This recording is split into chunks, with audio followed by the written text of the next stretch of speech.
రాష్ట్రంలో మరో 2 కొత్త ఆర్టీసీ డిపోలను ఏర్పాటు చేస్తున్నట్లు చెప్పారు మంత్రి పొన్నం ప్రభాకర్. ప్రజల సౌకర్యార్థం పెద్దపల్లితో పాటు ములుగు జిల్లా ఏటూరు నాగారానికి ఆర్టీసీ కొత్త డిపోలు మంజూరు చేసినట్లు చెప్పారు. గత 10 ఏళ్ల నుంచి నష్టాల్లో ఉన్న ఆర్టీసీని సీఎం రేవంత్ నాయకత్వంలో లాభాల బాటలో తీసుకెళ్తున్నామన్నారు మంత్రి పొన్నం. మాజీ సీఎం రోషయ్య వర్ధంతి సందర్భంగా కరీంనగర్లో ఏర్పాటు చేసిన కార్యక్రమంలో మంత్రి పొన్నం పాల్గొన్నారు.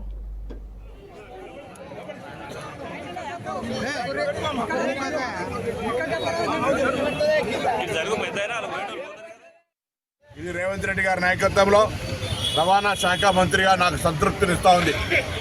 10-15 సంవత్సరాలుగా నష్టాల బాటలో ఉన్నటువంటి ఆర్టీసీని ఈరోజు లాభాల బాటలో తీసుకుపోతూ నూతన ఉద్యోగ నియామకాలు, నూతన బస్సుల కొనుగోలు, ఆర్టీసీ సంస్కరణలు, కార్మికుల సంక్షేమము, ప్రజల సౌకర్యం, ప్రయాణికుల సౌకర్యం తీసుకొని సందర్భంలో జిల్లా కేంద్రాలుగా ఉన్నటువంటి పెద్దపల్లి, జిల్లా కేంద్రంగా ఉన్నటువంటి ములుగులో 2 నూతన బస్ డిపోలు ఇస్తూ నిన్ననే ఆర్డర్లు తీసుకోవడం జరిగింది.